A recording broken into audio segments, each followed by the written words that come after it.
Let's look at activity number 1.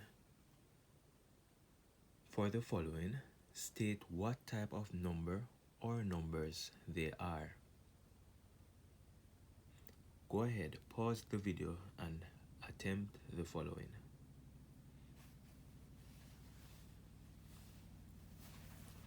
Alright. Number 1. Firstly, we know that all numbers are real numbers. So we state number 1 is a real number.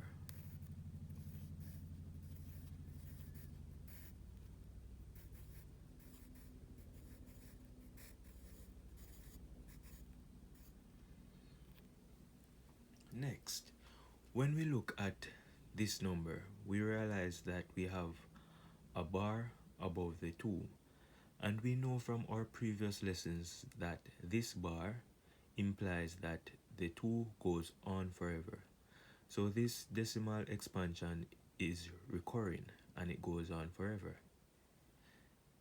We know that that description fits the definition for a rational number. Therefore, this is also a rational number.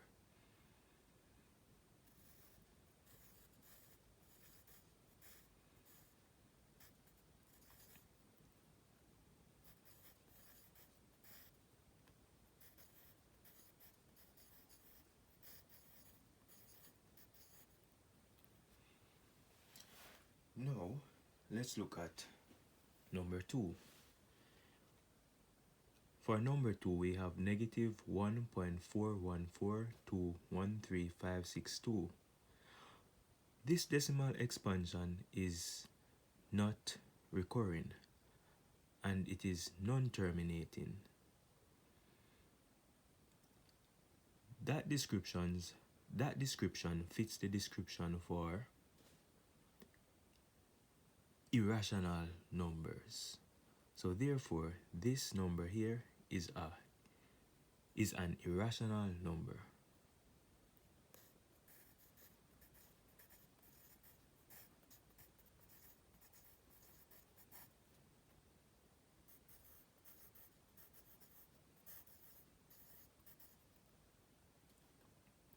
And we know that all numbers are real numbers.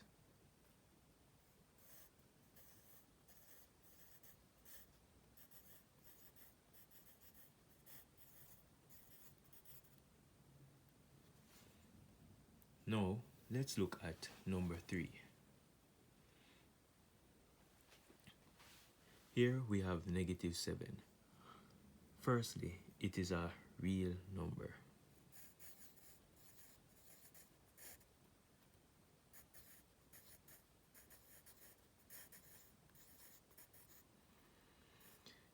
Well, here we have negative 7, but from our definition of integers, we know that integers are natural numbers and their negative counterparts, and the set of integers also includes 0.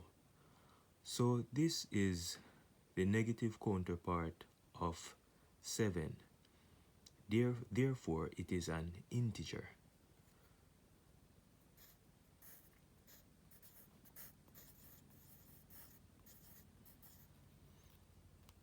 Next, when we look at negative 7, we can also see that it can be written in the form p over q, where p and q are both integers and q cannot be equal to 0.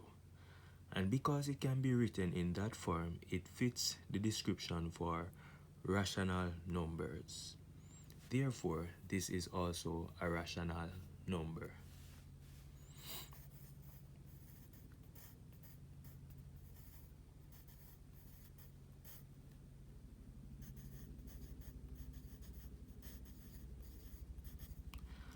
And it is let me show you. See, we have the negative 7. Let me do a quick example here. Negative 7 can be written as negative 7 over 1. And this is in the form p over q. And negative 7 divided by 1 is negative 7. Therefore, because it can be written in this form, it is also a rational number. Problem number 4. We have negative 8 over 2. Firstly, we know that all numbers are real.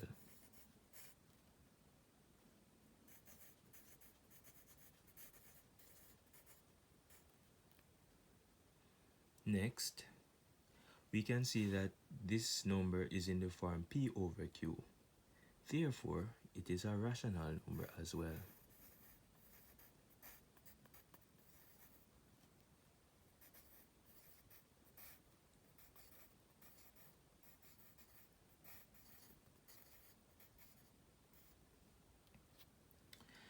Next, we know negative 8 divided by 2 would be equal to negative 4, and negative 4 is an integer. So this can be it can be said that this is an integer as well, because when we divide negative 8 by 2 we get negative 4, and negative 4 is an integer.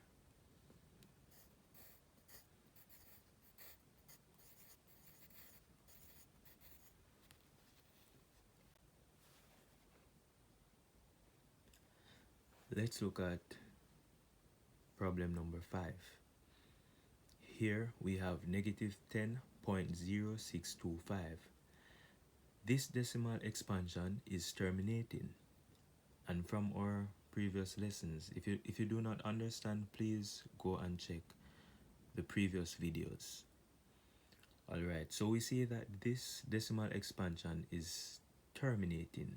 Therefore, we can deduce that this number is rational.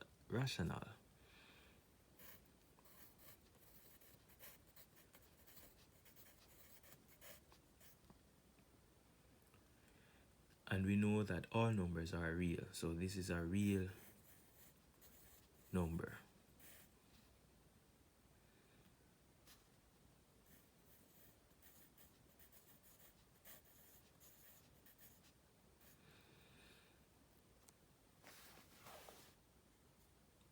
Now, let's look at problem number 6.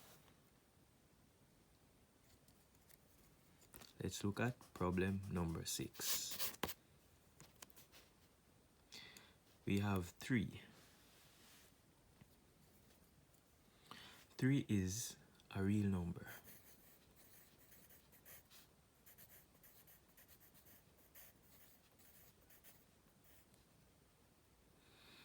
It is also a natural number.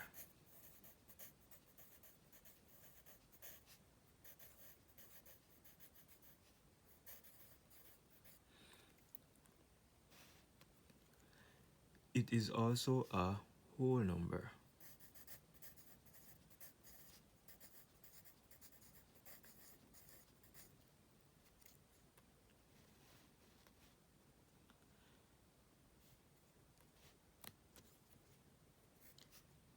It is also an integer.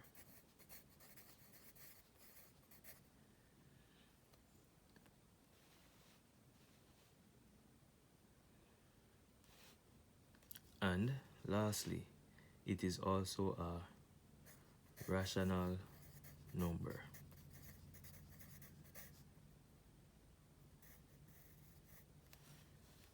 Rational number.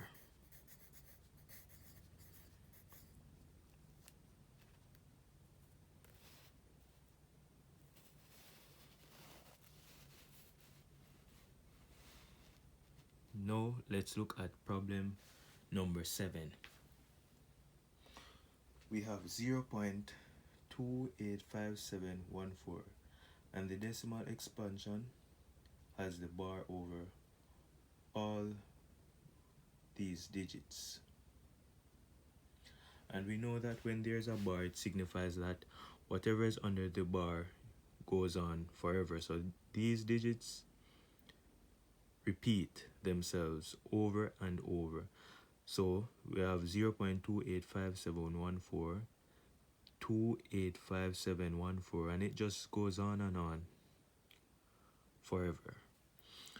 So we know that all numbers are real.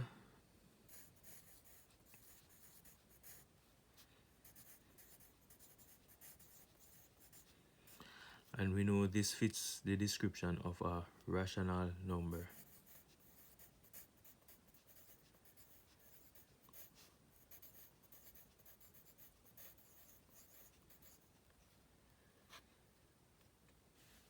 Good.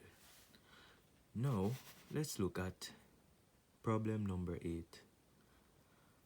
It is a real number.